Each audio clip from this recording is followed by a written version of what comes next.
Hello everyone, my name is Timothy Kornowski. Welcome to KornowskiOriginals.com, and this is our third free art lesson, and we're going to teach on Prismacolor colored pencils. Now if you do have some Crayolas, that's okay. Just use what you've got. I have picked out 16 different colors, and we'll get right into it.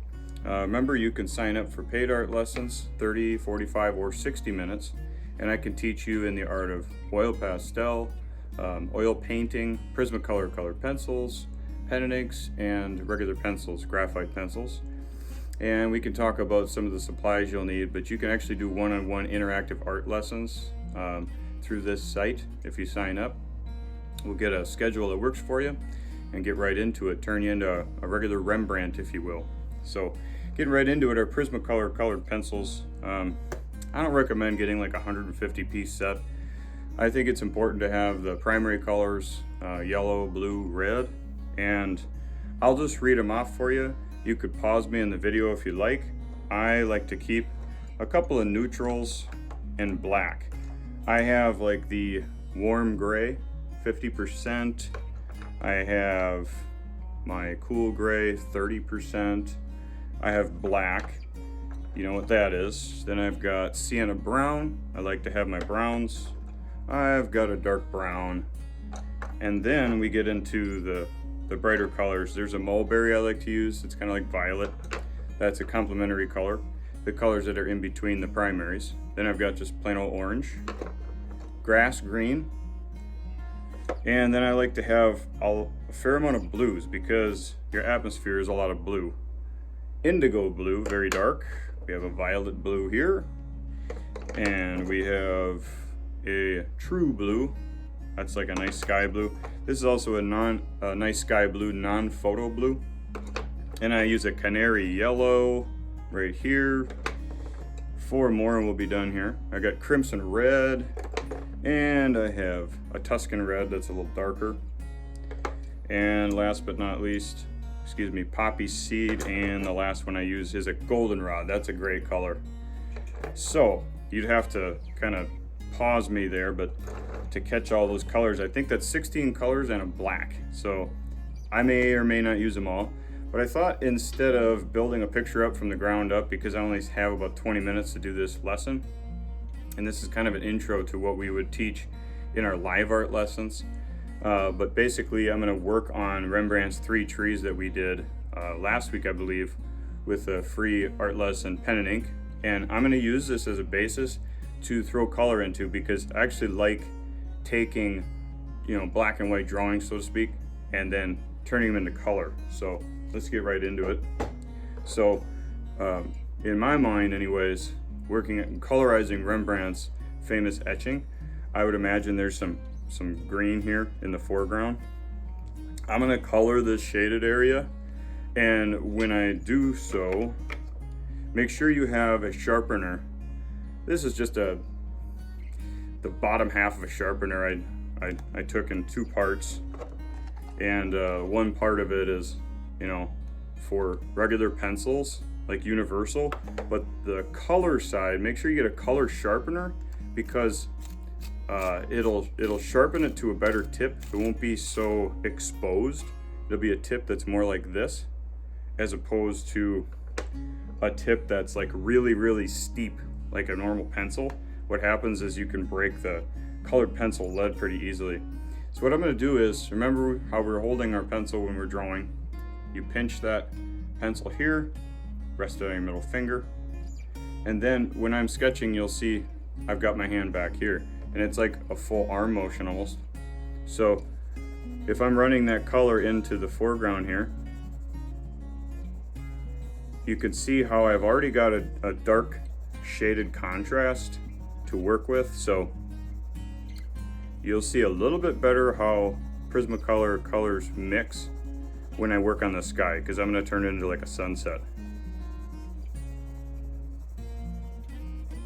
I think this is like a little lake right here. I don't know if we'll have time to work on the shadows falling over that lake. We'll see. I want to focus on the most important points here. Okay. So that was a demonstration of how you really want to work on your shading. Even when you don't have a bunch of cross hatching going on here, you can make sure that you're keeping your fingers back from the tip. The reason that is when you're cross hatching, I guess you could say, right now, that's what I'm doing. I'm just going back and forth. It's not a very complicated task. You get the feel for it as you do it a lot. And when you do make those lines, it's not all that obvious. You could see how I'm just kind of shading back. It's not very obvious. It's a lot of scribbling almost. But it's a controlled scribbling. Not a scribbling that maybe you'd make when you were a child and you didn't quite know what you were doing yet with a pencil. And as you get older, you're looking back and forth. So if I'm working from like a live scene, I'm looking at my drawing, let's say, at you right now, and then I'm glancing over at the picture. I'm glancing back and forth. And it takes a discipline to go like this, back and forth constantly, but that's how you get better at it. Especially when you're doing portraiture, you can't get off basis of where you are, because now you've drawn a picture of somebody that doesn't look like the model. So okay, so that's a nice little kind of warm up here. I could also put some green in the trees. Why don't we do that? And maybe it's fall time, so I'm gonna add a little bit of orange, and we'll just maybe hit some spots in the trees. And it is actually that time of year out here in Algoma, Wisconsin, where we start to see the colors turning. That's what I like about living in Wisconsin. We got our 4 seasons up here. It's pretty neat. Not everybody likes the winters in Wisconsin, but us true Wisconsinites, we like the cooler weather. So I'm just adding a little bit of orange here and there. Now, you can see how dull that tip is. Let's go ahead and sharpen that up. It's kind of like working with a dull knife. You don't get a whole lot done, and it's a little bit dangerous. It's dangerous to your drawing to work with dull tips.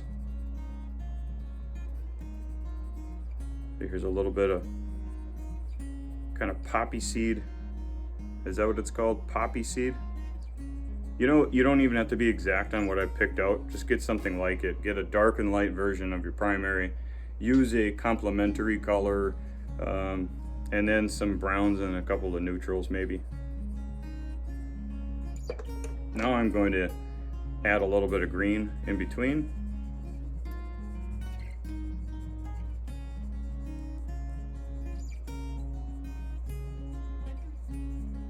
With our online lessons, we can also not just learn how to do sceneries, but you could do like pet portraits. You know, a lot of people are big dog lovers and cat lovers, whatever, you name it. Also portraits of people that's a little more advanced. So we'd have to go through some more steps before getting to that if you're brand new to it. But you know, you go as far as you want when it comes to art. You really do. I'm gonna add a little bit more of a deeper red. This is crimson red. Let's give that a shot. Get some bright reds in here. It's a lot brighter, obviously, in person than it's coming through on camera, but you can kind of see a little bit of it. And maybe some of those leaves fell on the ground. They're blowing around. And I feel like I need a little bit more orange. Just that's what this one's called. I guess they weren't as creative when they thought of, what should we call it? Let's just call it orange. All right. And make sure you add a little bit of orange to the ground. Okay, now the trunks of the trees themselves. Again, I need to sharpen up my dark brown. And here we go. I'm still really not at the tip of the pencil right now yet. And I'm just working in a little bit of coloring. This is actually like being a kid again, where you're just coloring in between the lines, you know. We did coloring books. It's like a create your own coloring book when you do a pen and ink drawing. You can just color in between the lines. Make sure you get some of the tree trunks or the branches flowing up into the tree area where the leaves are, and something like that. Now, here's what I want to get to because it's not as easy to see what I just did. Let's see. We've got a little bit of green. One more thing I want to do here. I got my grass green. Here we go. And let's just add a little bit of, this is the lightened area that's not in the shadows, so we're just gonna fill a little bit of that in here. Trees in the background. Maybe those trees in the background are also turning colors. Yeah, that's cool. And if we want to, well, here's an example of a pencil that was sharpened too steeply. Colored pencil, you want it where the pencil is not as exposed, kind of like that. And in the background, add a little bit of yellow, brighten things up. Okay, so let's just say this is a sunset picture. Now, a lot of times in a sunset, you're gonna have different colors. We're just kind of invent as we go. So maybe we got a little bit of yellow, and again, the way I apply it, keep your fingers back. Do not get too dark toward the horizon line. If you want, just let the paper expose itself here. It's so that you can see the white of the paper.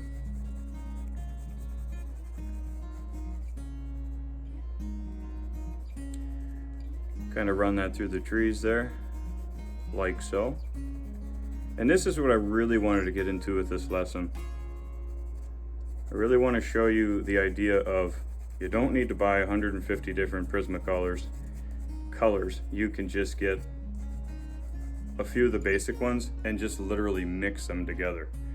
The reason why Prismacolors are a little more excellent than all the others, they're easy to mix. They're like the substance in them mixes better. You can actually, and we'll do this when we get in the oil pastel lesson, you can actually use these to pull details, to put details into your oil pastel pictures and get those edges the way you want. But we'll deal with that another time, to be continued, if you will. Now, there's your canary yellow. I'm gonna go ahead and sharpen up my orange. It's got a little dull on me. And now we're gonna work a little bit downward toward our horizon line, and you can see how light this is. Don't drill the tip into the paper because you'll overstate it. Most of the problems that a young artist does is just overstates things. That's one of our biggest issues. We overdo it. We put too much into it at once. So I'm just kind of mixing them together, actually. And as I progress into the picture, I can thicken that color up even more. Okay, so I'm laying my orange down here. Now up at the top, I want this to fade now. You can see how I'm kind of keeping it really loose. Maybe I want to make it stronger, thicker in the middle, right about here.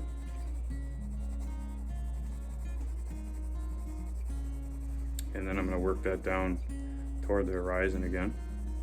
It's amazing what kind of pictures you can pull off and look like a very advanced artist in a short period of time if you know how to shade properly.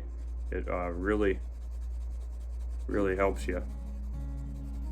So we're working up into the sky, and here's the fun part. I've got non-photo blue. I'd just call it a sky blue if I was naming the Prismacolor colors. But I'm going to start kind of at the top. As you can see, the original Rembrandt drawing had a lot of shading on this side I'm working on. So I'm just going to work with it, but I'm going to work down into the orange area.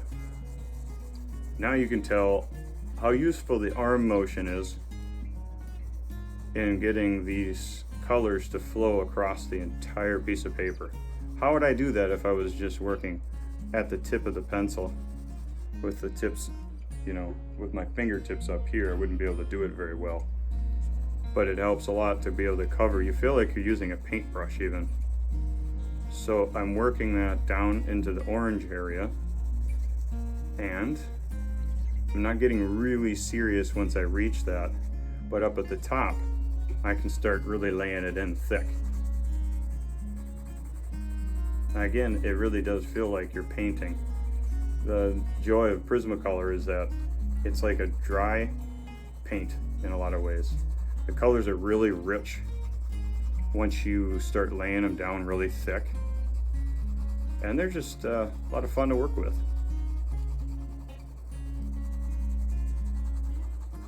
Now originally, this drawing I don't think was ever colored by Rembrandt. So maybe he's looking down today thinking, man, that is something cool, I should have done that. I'll try not to flatter myself, huh? So over here, this is a very dark area. Let's use a true blue and see if we can pull out, like maybe a storm just passed over, you know, and that's where it was really dark and shaded. Again, we're way at the back of the pencil, so we do not make it too dark. Hopefully you can see well some of the shading that's going on in this picture.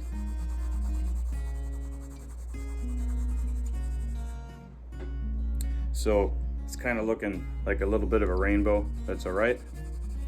I don't want that effect, but that's what cross-hatching's for. You go one way, then you go another way, then you go, you know, diagonal and another way. So that's how you can constantly build up your darks. You don't just specifically go one way all the time. And here's another thing. When you're working on art like this, you have to realize what's in the sky is going to come across everywhere else in the picture. I can actually take this blue and run it through some of the foreground, and it'll actually start to intermingle together. That's why some people's landscapes don't really, there's parts that don't really talk to each other. They don't seem realistic because they're what we used to call a mother color. There has to be one color that runs throughout the whole picture, and usually it's something in the sky. Usually it's some degree of atmospheric color. And right now, it's probably this color here. Now, if I really want to darken it up over here in this corner, let's say a really bad storm just came through.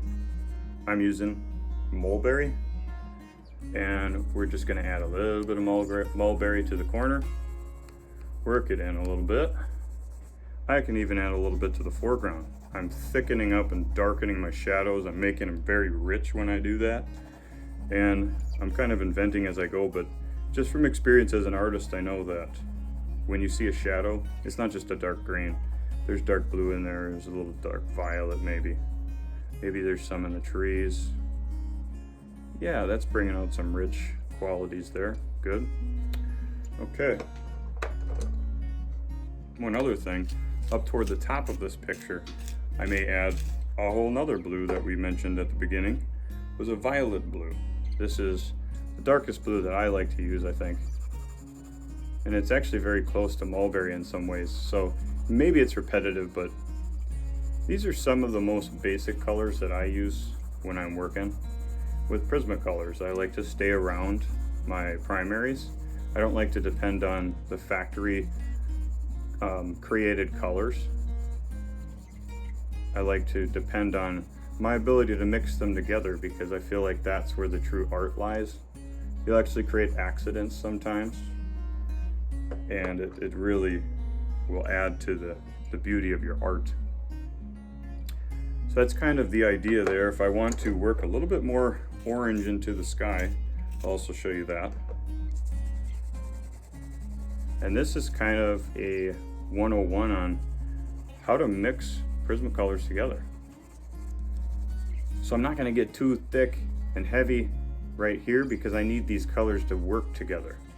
But right here, this band, this gets pretty bright right here, right through the middle. Now it is a lot brighter in person than you can see on your camera. And we'll work a little bit more into the sunset here. There's my canary yellow. I'm going to work that yellow in there a little stronger. You've probably seen that a little bit better on your camera now, or on your iPhone, which is so amazing. You just pull it out wherever you are and just, that's the beauty of it. Your Android, whatever you're using, just pull it out wherever you are, coffee house, whatever, and learn how to do art. So I just had my yellow. I'm working my orange into it again. Okay. Just peeking through the trees a little bit. Yeah, there we go. And I'm gonna work it into that blue. And right where the band of color is, you can make that a little thicker. Then we're gonna add that non-photo blue. Don't know where they got that name, but we're gonna go ahead and work that into this area of the picture. Again, we're far back at the end of the pencil. You don't even have to have a drawing to just pull out a piece of paper and, you know, try to do the colors of sunsets and just working the colors into each other. It's just kind of fun.